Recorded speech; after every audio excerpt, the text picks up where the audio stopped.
Hello and welcome to another edition of Teach Solas interviews. You're here with your host, John Moriarty, and we have Isla Jeffers with us today. Hello, Isla. Hey, John, thanks for having me.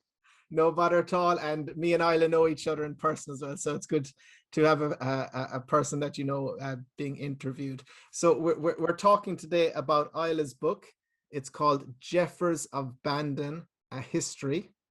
So Isla, can you tell us about yourself, maybe just a brief overview of yourself, because you're not Jeffers by birth, are you, Isla? No, I'm only married in, John. You're an all blowing. I'm an all blowing, yeah, but I'll take it, like, I'll definitely take it. Yeah, so my name's Isla Jeffers. I work as a counsellor with Cork YMCA, so I work with disadvantaged young people. I love it. I love them. I learn more from them. I think that they ever learn from me. They're brilliant. And I'm married to Alex Jeffers. And that's, I suppose, I don't know, somebody told me, was it a labour of love, Isla, that you wrote the book? I ended up spending the lockdown this year, John, the last 8 months, writing this book about Jeffers of Bandon, which is Alex's family, right, and their history. And a lot of people know the Jeffers. You know, it's a name that you hear around Cork, especially in the Christian circles. And as Teach Solas being a Christian bookshop, we wanted to have this book in and promote it. And the Jeffers of Bandon, can you maybe just give us an idea, just a brief overview of the family and maybe how important they are for the area of Bandon and for Christians in the area as well? Sure. Well, as you say, they're a Christian family going back and back and back, John. I know you're not supposed to be envious as a Christian, right? But I do envy Alex, my husband, for the Christian heritage that he stands on. They can go back as far as certainly his great-great-grandparents on both sides, like, are rock solid Christians. Now, I know, like, that doesn't affect your own faith, doesn't affect your own getting into eternity, but I think it's part of the rock that they all stand on because of all the people who've gone before. So Jeffers, right, from what I've learned, and I've learned a lot now these last months, Alex's older brother David rang me in February and said, Isla, would you write the history of the family? I was already involved in a writers group. And I said, okay. And at the time I was thinking, right, I'll do a Google Doc, I'll email it around the family. That's what I had in mind. I think that's what he had in mind as well. I never intended it to be a book, John. But as I dug into it, it got bigger and bigger. And the more I learned, the more I realized that actually Jeffers are important. Not just their story is important to themselves, but also to the local area, because they were local businessmen who employed, it appears, kind of half the town. Like, so people either were customers or employees, or most often both. And what's wonderful is their testimony, how they lived out their Christian faith through their business enterprises. Yes, they were entrepreneurial, they were driven, they were determined. They still are. The one that I'm married to is for sure. But their testimony is how they went about that is just phenomenal, and that's really what I learned. And it is important, you know, as Christians, that you know, like here we have a lot of books on theology, apologetics, you know, Bible study, and this is quite a different book, but we have to, you know, all parts of our life has to show our Christian faith. And I think the families of Jeffers, in their business sense, in their work ethic, I think maybe it really resonates with people, showing their Christian faith through that. And I was just struck, actually, there's actually the second chapter is titled actually Moriarty's, and Moriarty is my surname. So I was like, oh, the Moriartys are connected in. Yes, and I was like, wow. And could you actually talk a bit about that, the second chapter, and about the Jeffers getting the business from the Moriartys. Yeah, I know, it's unreal. Yes, so so it's about Jeffers of Bandon, right? But they actually came into Court McSherry. We think in 1691 the first Jeffers came to Court McSherry. We think French Huguenots. So the Christian faith, I think, goes back even as far as there, John. Like, it Yeah. blows my mind when I think of it. So the family settled in Court McSherry, and so, but in 1855, the Jeffers, that where the story really starts. John Jeffers, at 14 years of age, 1855, just at the end of the famine, he came to Bandon to take a job as a grocer's messenger boy in Moriarty's Grocers. It was on number 85 South Main Street in Bandon. The building is still there. It's a little Vodafone shop now. If anybody knows Bandon, it's the shop just up from O'Farrell's newsagents. So he started working there at 14, a messenger boy. Imagine, he does very well, right? He becomes manager, works his way through the business, becomes manager, and does so well that when Miss Moriarty dies in 1883, she leaves him the business and the premises in her will. Wow. I know. Like, I mean, what kind of a testimony is that to how hard he worked? How many grocers' messenger boys become manager? How many managers inherit the business and the premises? And so, and John, he ran it faithfully as Moriarty's for another 21 years, kept Moriarty's up over the door, and his son Jasper joined him as an accountant. Now, Jasper is kind of the legend, as far as I'm concerned, in this book. He's my husband's great-grandfather. Okay. And he's really the one that had this massive entrepreneurial flair. I think one of the first, because John had showed dogged determination in working up to manager, but it was Jasper who in 1904 put Jeffers up over the door and established the business as Jeffers. And it was a grocer's and a bakery. In 1906, they bought the premises next door and expanded. And it was just fascinating to read about it. There's postcards, John. There's a Jeffers family postcard collection that I didn't know existed. About 300 postcards from 1904 that were sent to and from the family. And there's wonderful postcards from Jasper on a business trip to London in 1910, where he describes Covent Garden and what it was like. He's gone over there. He's bought a soda fountain for the counter in the shop. Like, he sounds like an all-round legend. Absolutely. Yeah, so Moriarty's, they might be connected. Yeah, we might be laying claim to all the fortune. Oh no! That's the end of it. That's the end of it. But for anyone joining us, so we're looking at this book, Jeffers of Bandon, a history, written by Isla Jeffers, and there's quite a lot of photographs, so it's quite nice to look through the photographs. There's receipts. There's just so much information for anyone that knows the Jeffers. And bring it forward to today, what Jeffers are left in business? I know of Jeffers Piano in Bandon, but are there other businesses run by Jeffers at the moment in Bandon?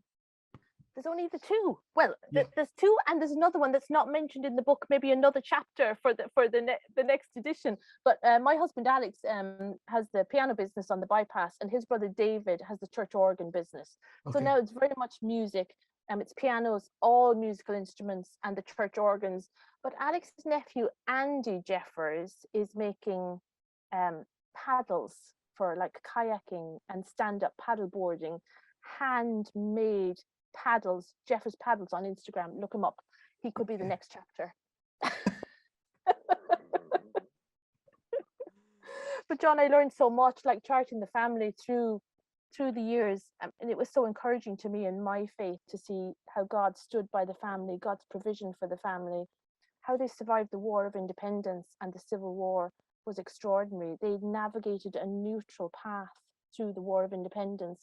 So they sold groceries to IRA men on the run, and they baked bread for the British soldiers based in Bandon. And it was actually baking that bread for the British soldiers that saved the premises. By this time, they'd moved down the street to number 92, bigger premises.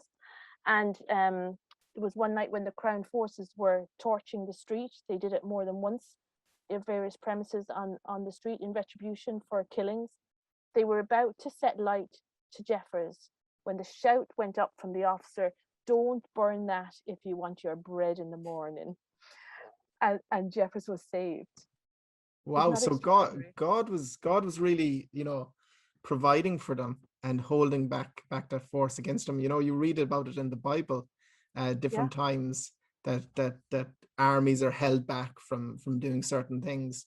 So you say even in the War of Independence that happened. And could you talk a bit more, maybe go into a bit more detail about the fate going through the family through the years, if there's any other stories or connections, that the Jeffers had with churches or with organizations, or just their Christian faith in general? Well, if we move on like another couple of years from the War of Independence to the Civil War, um, when I was researching this book, we had a family Zoom call because, of course, we were in the middle of that deepest, darkest lockdown, at the start of 2021. I Yeah. couldn't go and visit any of the family. So we had a Zoom call with some of the older members of the family, and Mervyn Jeffers, who's the oldest now from the businesses like the supermarket and those businesses that I'll tell you about in a minute. Mervyn said to me that he had a handwritten note granting Jasper Jeffers permission to go to Cork to buy yeast. I said to him, "Who wrote the note?" He said, "Tom Hales." And my jaw dropped. Like, I don't know much now about the War of Independence and the Civil War, but I know who Tom Hales is. Tom Hales, the brother of Sean Hales, the two brothers on either side of the Civil War divide, the two brothers who are represented in The Wind That Shakes the Barley. There's a statue of Sean Hales in Bandon outside the old post office. And I said to Mervyn, like, where is it? Like, all I wanted was a photograph of it for the book. And he said, "I can't find it." And John, all those months, right, when I was writing the book, every so often I'd say to Mervyn, "Did you find the note? Any sign of the note?" No, no sign of the note. A week before we went to print, John, I got a phone call from Mervyn late at night. First thing he says is, "I apologize for the lateness of the hour of the call." He said, "I was back in the attic." He said, "I prayed before I went up." He said, "I looked in a box." He said there was an envelope. It was written on it, "Pass for yeast." And I gasped because I had been waiting for this. And he said, "I looked in." He said there was loads of piece of paper. There wasn't in that one. I said, "Oh no." He said, "I looked in another box." He said, "It was there. I found it." Mervyn found the note, and they brought it up to me, himself and Daphne, the next day, John, and it was just as he had described, the most like ordinary little piece of paper now, after all the weight, like a page from a filofax. Two holes punched in it where it had clearly been torn out of somebody's notebook, Yeah. and handwritten in pencil. It says, "The 13th of the 8th, 22. It's written 9 days before the death of Michael Collins.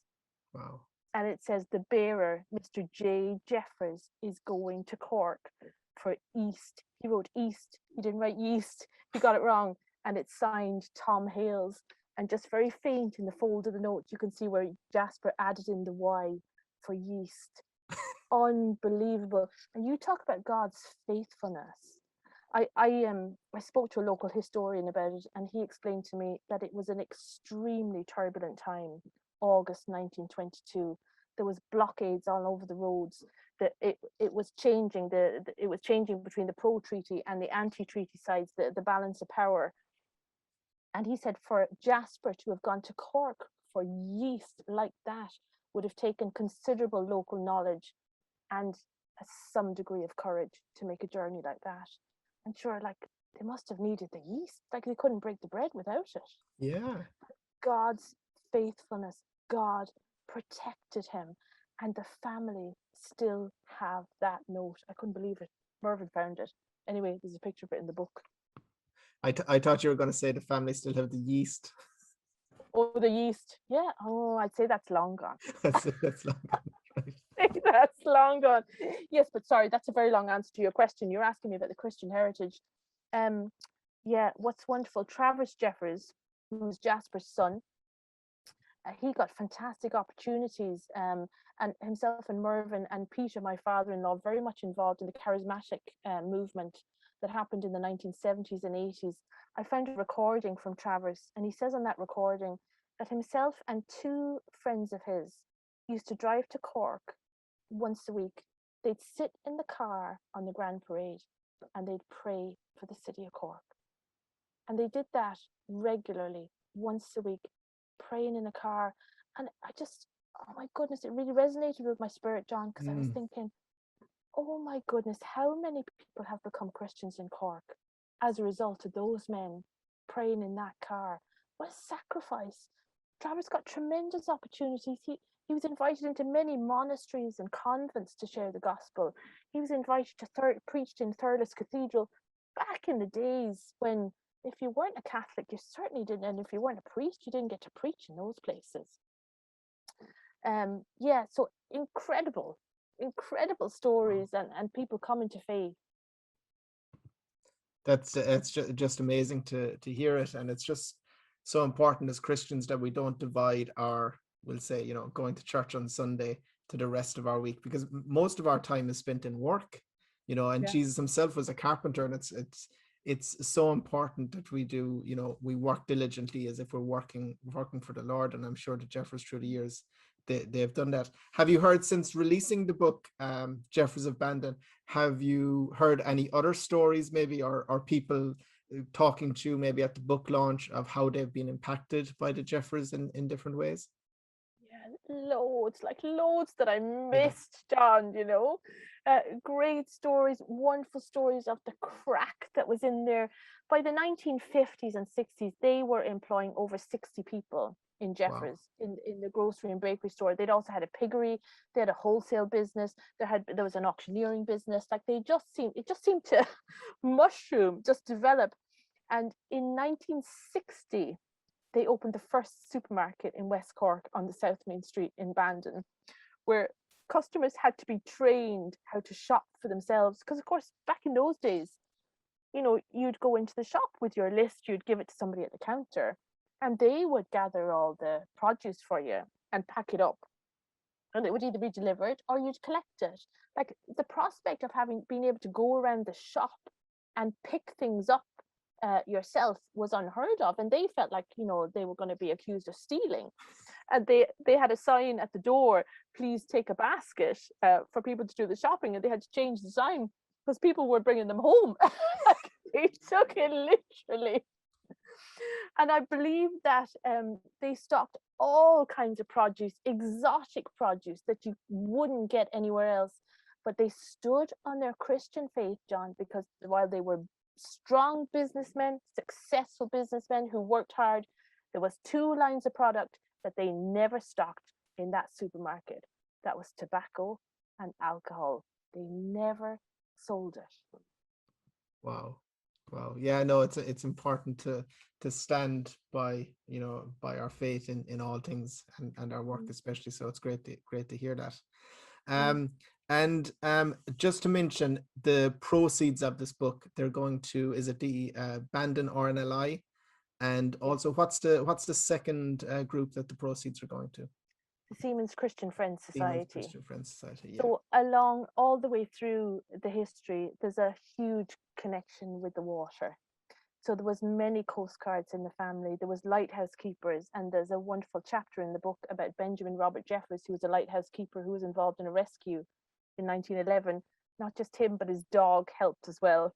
So, and because of that, and even the ones, John, the Jeffers who earn their living with their feet on dry ground, have a fierce graw for the sea. I think the sea is in their genes. I don't know, does it come from like when they were in Court McSherry all those years? And because of that, to honor them, I really wanted to sell the book for charity, and I wanted the charities to reflect that connection to the sea. And so it was a no-brainer then to give it to the RNLI, and there's a Bandon branch that raises money, so it's going to the Bandon branch of the RNLI. And then the Seamen's Christian Friends Society, Mervyn Jeffers has been on their board for about 50 years. And they're a mission that go onto ships and witness to the men. They bring the gospel to the men on the ships. They bring practical support for the men. If they need anything, they'll bring it. And our own SCFS missionary here in Cork is Colin Jenkins, doing incredible work, not easy work, to be trooping along the docks in a howling gale, in the dead of night, in the lashing rain, and up those gangways. That is frontline coalface work. So I'm thrilled that the proceeds of the book are going to support that mission as well. Yeah, I've met Colin myself. He's a lovely man, and yeah, it's great if we can support it. And the book is €15 if anyone is buying it. We're not taking any cut ourselves, and all the money is going to the RNLI Bandon and the Seafarers group as well. And just before we leave, John, and just to honor you for that, because you're there packing and posting and taking orders and taking no commission. So a really huge thanks to you for that too. no bother at all. And just before we go, Isla, we always like to ask our guests about some Christian books that have helped them through their walk. Or is there any suggestions you would have for good Christian books that you've read through your life? Well, I've got a pile here now, all by the same author. I'm not very good at reading Christian books, John. That's okay. But I noticed on your website that you have Adrian, Plass. Yes. Now, I have to tell you, this was such a help to me as a new Christian, especially because I'm not very good at reading, hermeneutics and, big expositions of theology. I'm not great at that. But Adrian Plass, I loved it. I've got so many books of his. It's kind of a sideways look at life. That's kind of the way I would look at life anyway. But a man, great sense of humor. I've seen him at a Christian conference. I heard him speak. Oh my goodness, I was in pain from laughing. He's fantastic. So if you like the lighter and brighter look at Christian life, then Adrian Plass, it's great, and it's good to see it on your website, John. Yeah, I haven't read it myself, but I've heard a few people quite enjoy it. And yeah, and we like to have quite a range of books for sale, because we know there's different people, and certain people are into certain types, more deep theological stuff, and there's also the funnier side of things in life as well. But yeah, and we have this book, The Jeffers of Bandon, A History, available, and we'll put the link on it below the video as well. And I just want to thank you, Isla, for your time tonight, and thank you for your work on this book. I guess, is there any other books, because you are part of a writers club, is there any other books you plan on writing maybe in the future, or any other subjects that you'd like to look further into? Oh, John, I don't know. My genre, where I'm most comfortable, seems to be putting a spin on history, so to write about fact in a way, I guess, that makes it hopefully approachable for people. We were on a walk around Bandon the other night now, right? I'll just tell you this now, just you, me, and the listeners and the viewers. And there was a man standing at his door having a fag, and we started talking to him, lovely man. And he started talking to me about the characters of Bandon. And I got his phone number, and I'm going to meet him. And I just wonder that there's something stirring in me about maybe writing something about the characters in Bandon. Because I guess, I don't know, is it our age, John? Well, I'm a lot older than you now, but I'm at that stage of life when I'm realizing the urgency of, if, like, when the people are gone, the stories are gone with them if we can't record them. So, lads, if you're watching this, if you've got a granny or a granddad, if you have an afternoon, just sit with them, even video them. It's so easy now to take things down. See if they'll talk about their stories, because, as I say, once they're gone, the stories are gone too. So I don't know, watch this space. I might. Let's see. We'll watch it. We'll watch that space indeed, Isla. And yeah, it is important to have those stories. And yeah, I do have a fondness for the past, and from remembering those stories, and to remember our past families as well, and what they've done for us. And it's just great, being a Christian and trying to convey that to the next generation. And it does say in the Bible about bringing children up in the way of the Lord, and we can see that the Jeffers of Bandon, they practiced what they're preached as well. So that's great to see. So Isla, I just want to thank you again for this evening, and thank all everyone viewing this. If you want to like and subscribe, or leave a comment below, and see you next time on Teach Solas Interviews. Thanks, John. Perfect.